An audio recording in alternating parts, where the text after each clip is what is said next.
नमस्कार सभी मित्रों को, आप सभी का स्वागत है हमारे AMS स्टोरी चैनल पर। आज आपको जानने को मिलेगी महादेव भोले बाबा जी के जन्म से लेकर बचपन तक की कथा, ऐसे ही और भी रोचक कहानी सुनने के लिए हमारे इस चैनल को सब्सक्राइब जरूर करें। लिए शुरू करते हैं महादेव की रोचक भरी कहानी एवं नए नए रहस्य।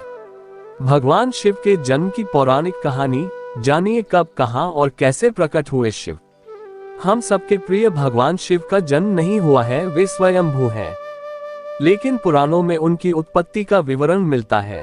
विष्णु पुराण के अनुसार ब्रह्मा भगवान विष्णु की नाभि कमल से पैदा हुए, जबकि शिव भगवान विष्णु के माथे के तेज से उत्पन्न हुए बताए गए हैं। विष्णु पुराण के अनुसार माथे के तेज से उत्पन्न होने के कारण ही शिव हमेशा योग मुद्रा में रहते हैं। श्रीमद् भागवत के अनुसार एक बार जब भगवान विष्णु और ब्रह्मा अहंकार से अभिभूत हो स्वयं को श्रेष्ठ बताते हुए लड़ रहे थे, तब एक जलते हुए खंभे से भगवान शिव प्रकट हुए। विष्णु पुराण में वर्णित शिव के जन्म की कहानी शायद भगवान शिव का एकमात्र बाल रूप वर्णन है। इसके अनुसार ब्रह्मा को एक बच्चे की जरूरत थी। उन्होंने इसके लिए तपस्या की। तब अचानक उनकी गोद में रोते हुए बालक शिव प्रकट हुए। ब्रह्मा ने बच्चे से रोने का कारण पूछा तो उसने बड़ी मासूमियत से जवाब दिया कि उसका कोई नाम नहीं है, इसलिए वह रो रहा है। क्या आप जानते हैं भगवान शिव के 10 रुद्रावतार? तब ब्रह्मा ने शिव का नाम रुद्र रखा, जिसका अर्थ होता है रोने वाला। शिव तब भी चुप नहीं हुए, इसलिए ब्रह्मा ने उन्हें दूसरा नाम दिया, पर शिव को नाम पसंद नहीं आया और वे फिर भी चुप नहीं हुए। इस तरह शिव को चुप कराने के लिए ब्रह्मा ने 8 नाम दिए और शिव 8 नामों रुद्र, शर्व, भाव, उग्र, भीम, पशुपति, ईशान और महादेव से जाने गए। शिव पुराण के अनुसार यह नाम पृथ्वी पर लिखे गए थे। शिव के इस प्रकार ब्रह्मा पुत्र के रूप में जन्म लेने के पीछे भी विष्णु पुराण की एक पौराणिक कथा है। इसके अनुसार जब धरती, आकाश, पाताल समेत पूरा ब्रह्मांड जलमग्न था, तब ब्रह्मा, विष्णु और महेश शिव के सिवा कोई भी देव या प्राणी नहीं था। तब केवल विष्णु ही जल सतह पर अपने शेषनाग पर लेटे नजर आ रहे थे। तब उनकी नाभि से कमल नाल पर ब्रह्मा जी प्रकट हुए। ब्रह्मा विष्णु जब सृष्टि के संबंध में बातें कर रहे थे तो शिव जी प्रकट हुए। ब्रह्मा ने उन्हें पहचानने से इनकार कर दिया। तब शिव के रूठ जाने के भय से भगवान विष्णु ने दिव्य दृष्टि प्रदान कर ब्रह्मा को शिव की याद दिलाई। ब्रह्मा को अपनी गलती का एहसास हुआ और शिव से क्षमा मांगते हुए उन्होंने उनसे अपने पुत्र रूप में पैदा होने का आशीर्वाद मांगा। शिव ने ब्रह्मा की प्रार्थना स्वीकार करते हुए उन्हें यह आशीर्वाद प्रदान किया। जब ब्रह्मा ने सृष्टि की रचना शुरू की तो उन्हें एक बच्चे की जरूरत पड़ी और तब उन्हें भगवान शिव का आशीर्वाद ध्यान आया। अतः ब्रह्मा ने तपस्या की और बालक शिव बच्चे के रूप में उनकी गोद में प्रकट हुए। भगवान शिव बाल रूप में आते थे खेलने। जाने इस क्षेत्र से जुड़ी दिलचस्प कहानी। देवभूमि हिमाचल देवी देवताओं तथा ऋषि मुनियों के धार्मिक स्थलों के लिए विख्यात है।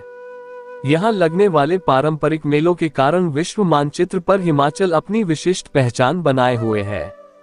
इन देवस्थलों पर लगने वाले मेले प्राचीन परंपराओं को आज भी जीवंत बनाए हुए हैं। ऊना जिला के अंब उपमंडल के गगरेट से कुछ दूरी पर अम्बोटा नामक स्थान पर हरी भरी जंगलनुमा विशाल बाड़ी के बीचों बीच पावन प्राचीन सोमभद्रा नदी, जो आज स्वां नदी के नाम से जानी जाती है, के किनारे भोले बाबा का प्राचीन मंदिर स्थित है, जिसमें भगवान शिव पावन पिंडी के रूप में विराजमान है।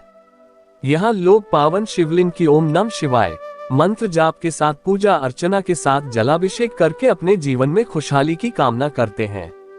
इस प्राचीन देवस्थली के इतिहास के बारे में जनश्रुतियों के अनुसार यह क्षेत्र पांडव काल में गुरु द्रोणाचार्य द्वारा अपने शिष्यों को धनुर्विद्या सिखाने का प्रशिक्षण स्थल हुआ करता था। गुरु द्रोणाचार्य हर रोज स्वां नदी में स्नान करने के लिए जाते और उसके उपरांत भगवान के दर्शनार्थ हिमालय पर्वत को जाया करते थे। उनकी पुत्री, जिसका नाम यजति था, को वह प्रेम से याता के नाम से पुकारते थे। वह अपने पिता से रोज पूछा करती थी कि आप स्नान के बाद रोज कहाँ जाते हैं। वह उनके साथ जाने की जिद किया करती। याता के बालहट को समझते हुए द्रोणाचार्य ने उसे बताया कि वह रोज भगवान शंकर के दर्शनार्थ जाते हैं और किसी दिन उसे अपने साथ ले जाने का वायदा किया। तब तक याता को ओम नमः शिवाय मंत्र का जाप करने को कहा। ये क्रम कई दिनों तक चलता रहा। यजति की भक्ति से प्रसन्न होकर भगवान शिव बाल रूप में शिवबाड़ी क्षेत्र में आकर द्रोण पुत्री के साथ खेलने लगे। भगवान शिव ने उसे हर वर्ष शिवबाड़ी मेले के दिन इस क्षेत्र में विद्यमान रहने की बात कही। यजाति के भाई ने अपने पिता को इस घटना के बारे में बताया। द्रोण के मन में भी वास्तविकता जानने की जिज्ञासा हुई। वह एक दिन स्नान के बाद आधे रास्ते से लौट आए तथा उन्होंने यह अद्भुत दृश्य देखा। उसके उपरांत गुरु द्रोण द्वारा इस पावन क्षेत्र में पावन शिवलिंग की स्थापना की गई। शिवबाड़ी में अद्भुत शिवलिंग की विशेषता है कि यह धरती के अंदर की ओर स्थित है, जबकि भगवान का शिवलिंग ऊपर की तरफ उठा होता है। शिवबाड़ी में पावन शिवलिंग की पूरी परिक्रमा फेरी लेने का विधान प्रचलित है। मंदिर से कुछ दूरी पर एक जल स्रोत में स्नान का विशेष महत्व माना जाता है। शिवबाड़ी मंदिर परिसर जहां हरी भरी बाड़ी के बीचों बीच स्थित है, वहीं मंदिर परिसर में तप करने वाले साधकों की अनेक समाधियां हैं। शिवबाड़ी में भगवान शिव का शिवलिंग रूप भक्तों की अटूट आस्था का केंद्र बिंदु है।